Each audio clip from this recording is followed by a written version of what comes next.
Dan pemirsa TV One yang insya Allah dimuliakan dan dirahmati oleh Allah Subhanahu wa Ta'ala, terjadilah unjuk rasa di negeri Jasmania. Kenapa? Ada sangka buruk di antara mereka. Mereka berprasangka buruk. Tangan berkata, mulut, mulai hari ini saya tidak mau suap kamu. Kenapa? Setengah mati aku menyuapmu, kenapa perut kenyang sendiri? Kata mulut, sampean benar. Saya yang setengah mati mengunyah, kok perut kenyang? Kata kaki, kalian semua betul. Saya yang setengah mati melangkah cari makanan, kok perut yang kenyang? Akhirnya apa? Rapat darurat.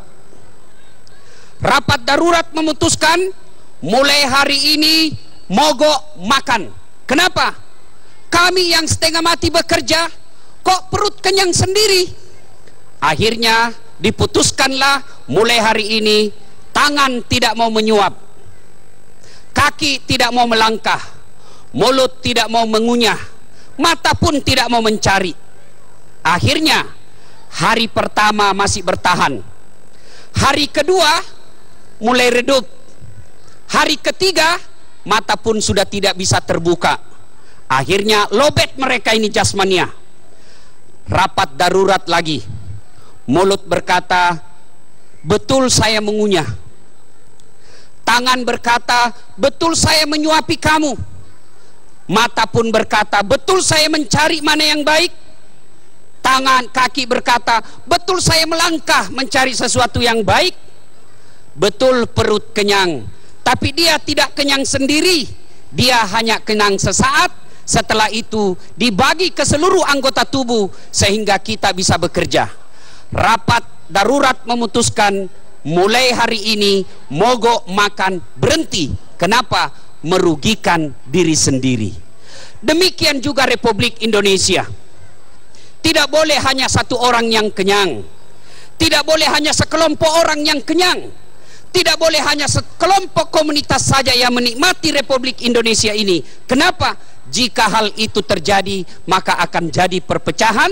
Dan ketika perpecahan itu muncul, percayalah, bukan satu orang saja yang merugi, bukan satu komunitas saja yang merugi, tapi satu Republik Indonesia yang akan merugi. Ibu bapak pemirsa TV One yang saya hormati, suatu kali Nabi bertanya kepada sahabat, atadruna manil muflis? Saudara-saudara sekalian, tahu ndak yang merugi kelak di akhirat? Macam-macam jawaban sahabat. Ada yang berkata, yang tidak sholat ya Rasul. Nabi jelaskan, 5 waktunya lengkap, sunnah-sunnahnya pun cukup. Yang tidak bayar zakat ya Rasul. Nabi jelaskan, dia bayar zakat bahkan sedekah. Yang tidak puasa ya Rasul. Nabi jelaskan, dia puasa Ramadan bahkan Senin Kamis lancar. Mungkin yang tidak haji padahal sudah mampu ya Rasul. Nabi jelaskan, dia sudah haji. Lalu siapa yang bangkrut kelak di akhirat ya Rasulullah? Nabi menjelaskan, jarusu khati'ur rahim, tetangga yang jahat sama tetangganya dan yang memutuskan persaudaraan. Lalu sahabat para bertanya, kok bisa bangkrut ya Rasulullah? Padahal dia sholat, dia puasa, dia berzakat dan bersedekah. Nabi jelaskan, betullah hablum minallahnya baik, hubungannya kepada Allah baik, tapi ketika di yaumil akhir, ketika ditimbang amal kebaikannya, ya Allah, ini sholatku. Datang tetangganya, tunggu dulu Tuhan, saya pernah difitnah, katanya anakku yang lurus rambutnya bukan anaknya suamiku, karena suamiku keriting rambutnya. Karena fitnahnya satu kampung membenci saya mohon keadilan pada hari ini ya Allah. Lalu Allah berfirman, kalau begitu ambil pahalanya. Dia setor seluruh kebaikannya, masih datang tetangganya juga menuntut keadilan. Akhirnya dia berkata, ya Allah, bagaimana lagi ini, habis amal kebaikanku. Allah lalu memerintahkan, kalau begitu ambil dosanya orang yang pernah kau sakiti, ambil dosanya orang yang kau fitnah, karena untuk membalas dosa-dosamu kepada dia. Inilah yang merugi.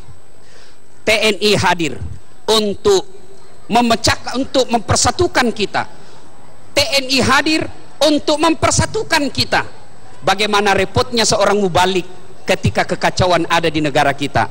Lihat Syria, Lihat negara-negara yang perang, masa kita bisa berdakwah sementara peluru berterbangan? Tidak mungkin lah. Mana bisa kita pengajian seperti ini kalau ada meriam dan lain sebagainya? Disitulah pentingnya dukungan ulama untuk menyatukan dan bekerja sama dengan Tentara Nasional Indonesia agar wujud persatuan seperti yang diajarkan sila ketiga persatuan Indonesia, dan seperti yang diajarkan orang bule, integrity is very important thing in development process. Persatuan dan kesatuan bangsa adalah modal yang sangat berharga dalam sebuah proses pembangunan. Tanpa persatuan tidak mungkin kita bisa membangun dengan baik. Alhamdulillah.